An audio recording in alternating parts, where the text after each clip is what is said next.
Vamos a explicar, grosso modo, el funcionamiento de un coche híbrido. Un coche híbrido tiene un motor térmico, un motor eléctrico, una centralita de gestión y unas baterías. Normalmente a velocidades bajas y si la batería está cargada, el coche va a funcionar en modo eléctrico, con lo cual no produce emisiones.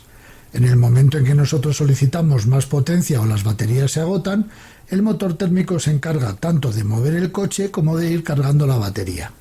Igualmente, cuando nosotros frenamos, generamos una corriente eléctrica que también nos sirve para cargar las baterías. Eso mismo pasa también cuando retenemos el coche. Entonces tenemos que el coche constantemente está utilizando el modo de tracción, vamos a decir, óptimo según las circunstancias. ¿Que tenemos batería? Pues vamos a intentar ir lo más posible en modo eléctrico. ¿Que no la tenemos? Usamos el térmico. Y así constantemente, buscando la mayor eficiencia. La electrónica del coche, es decir, la gestión de todos estos elementos, busca más la economía que otra cosa. Lo que hemos hecho en Charla Motor es conectar nuestro programa de análisis y darnos una vuelta. Así que tenemos información sobre consumos en tiempo real, tenemos temperatura de motor, revoluciones, etcétera, etcétera. Vamos con las gráficas que creo que son muy interesantes. Bueno, pues abrimos el programa que hemos diseñado para ver los consumos. Seleccionamos el Toyota Yaris. Estas son las velocidades que hemos obtenido durante la prueba. Hemos dado prioridad a la circulación urbana e interurbana, porque creemos que es donde este coche va a desempeñar normalmente su actividad. Vemos así que estar parados, es decir, en semáforos, nos ha llevado el 17% de la prueba y que la utilización por autovía o autopista solo nos ha llevado el 15% de la prueba. Respecto a la altitud, vemos que no hemos intentado coger muchas cuestas, nos hemos intentado mover entre 580 y 680 metros, es decir, como muchísimo hemos tenido un desnivel de 100 metros. Vamos con el consumo urbano. Aquí, que tenemos solamente el rango entre 0 y 50 km por hora, vemos que el consumo medio se nos ha situado en 4,8 litros. Un consumo que yo considero bueno, pero que, como veremos más adelante, tampoco es para tirar cohetes, porque un buen coche con una caja DSG en gasolina, como puede ser el Ibiza, prácticamente lo iguala. Ya no hablemos si tenemos un coche diésel con una DSG. Este registro lo pulveriza, pero hombre, seamos realistas, tampoco está mal. Tampoco es un coche potente, pero bueno, lo damos por bueno el dato. Se me olvidaba, consumo urbano es que todas las tomas que hemos hecho se han producido en ciudad. Aquí no se cuenta ningún dato, ninguna toma que se haya hecho en carretera o en autovía.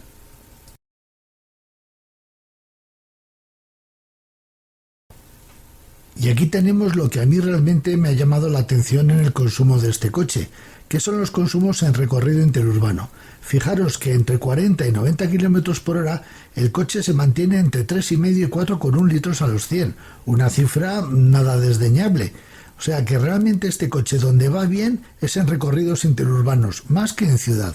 Curioso dato.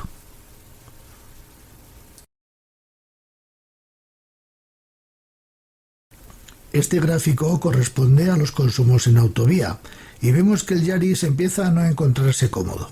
Los consumos se empiezan a parecer peligrosamente a cualquier vehículo de su categoría, e incluso están por encima de muchos de sus competidores. Así que vemos claramente que el Yaris, la autovía no es su fuerte.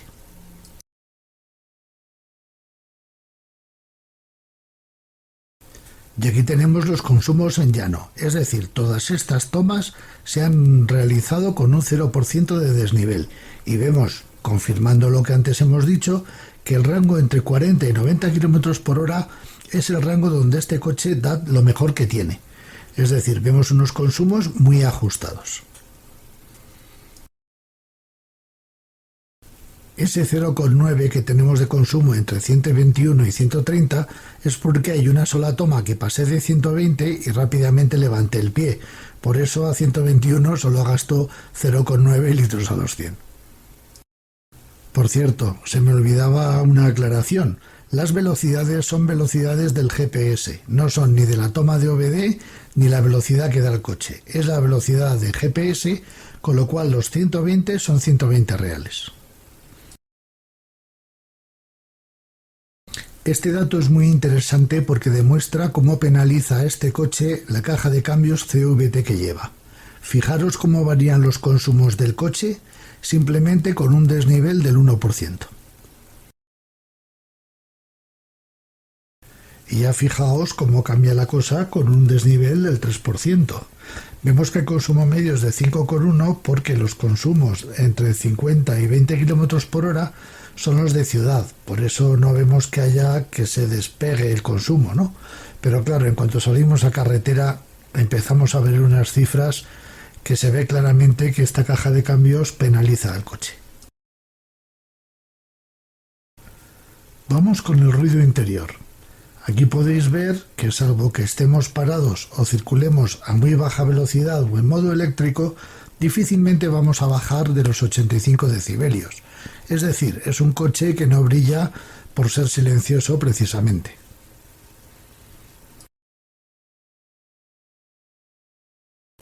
Y por último, pero no por ello menos interesante, tenemos esta gráfica que nos enseña el comportamiento del motor del Yaris.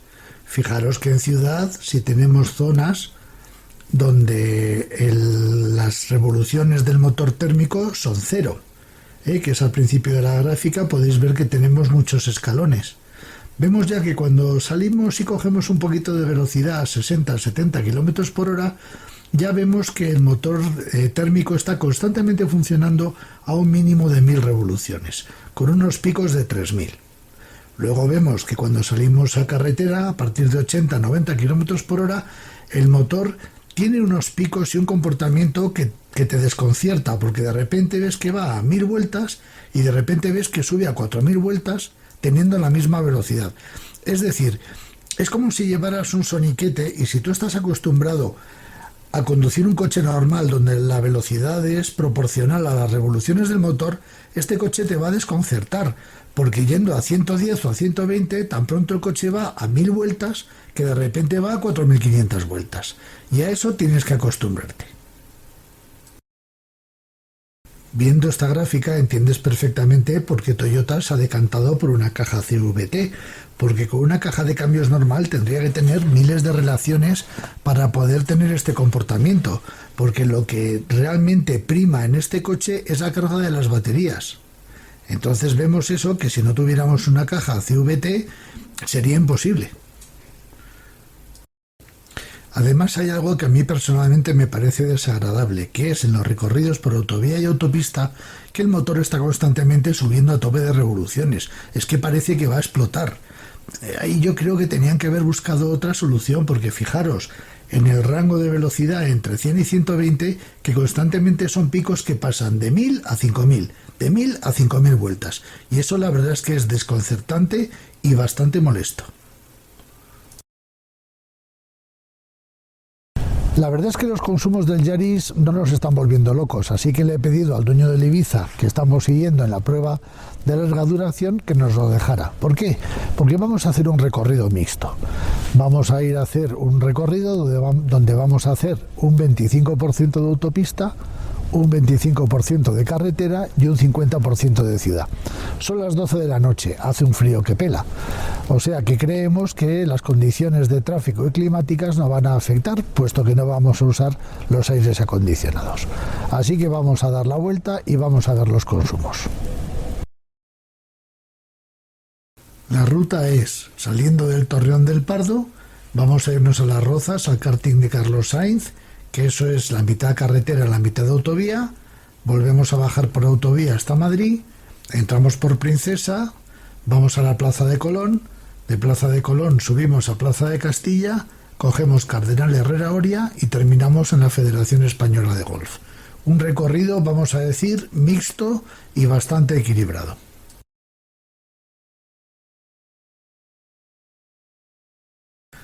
Por cierto, en el vídeo anterior, algún cachondo mental me pregunta qué es lo que digo cuando voy conduciendo, porque piensa que me estoy metiendo con el coche. No, Me estoy metiendo con cierto político español que le oí una declaración que no me pude contener y dije esto que voy a decir ahora.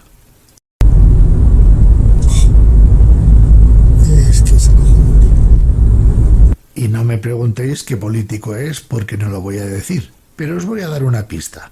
Es hombre y jefe de un partido. Pero volvamos a lo nuestro. Al final de la prueba, los resultados que obtuvimos fueron los siguientes. El ordenador del Yaris nos mostró un consumo de 4,9 litros a los 100, pero creo que hay que hacer una pequeña corrección, ya que este coche, su velocímetro y el medidor de velocidad, cuenta kilómetros, etcétera, etcétera, miente en un 6%. Por tanto, yo diría que este coche ha gastado en realidad 5 litros. El Ibiza, en ese mismo recorrido, gastó 5,1 litros. No os fijéis en la hora, que ya sé que pone las 5 de la tarde, que es cuando hice la foto, pero os garantizo que este es el consumo que hizo el Ibiza durante la prueba. Vamos a darle un margen también de error, que es mucho menor, y vamos a decir que este coche ha gastado 5,2. Total, ¿vosotros creéis realmente que merece la pena comprarse un híbrido para un ahorro real de menos de medio litro a los 100? Con esta última prueba yo creo que ya puedo llegar a conclusiones evidentes. La primera de todas es que el Yaris está diseñado para los atascos. Y aún así yo creo que el ahorro va a ser relativo, porque muy rápidamente el motor térmico se os va a poner en marcha para cargar las baterías. O sea que yo creo que el ahorro, de verdad, yo no lo veo. Y te estás comprando un coche que tiene unas baterías que hay que reciclar, que ya veremos qué hacemos con todas las baterías de todos los coches híbridos en unos años, que eso nadie lo cuenta. Un coche que te has comprado en Japón y que has tenido que traerlo desde Japón hasta aquí con la huella de CO2 que eso significa. Es decir, que yo creo que esto es un ejemplo claro, como dicen ahora en el sector del automóvil, del desplazamiento de emisiones. Vale, el coche ahorrará algo de CO2, pero es que utilizarlo ha generado mucho más consumo de CO2. Poco más queda que decir sobre los consumos de este coche, así que en el próximo capítulo vamos a hablar de su comportamiento dinámico.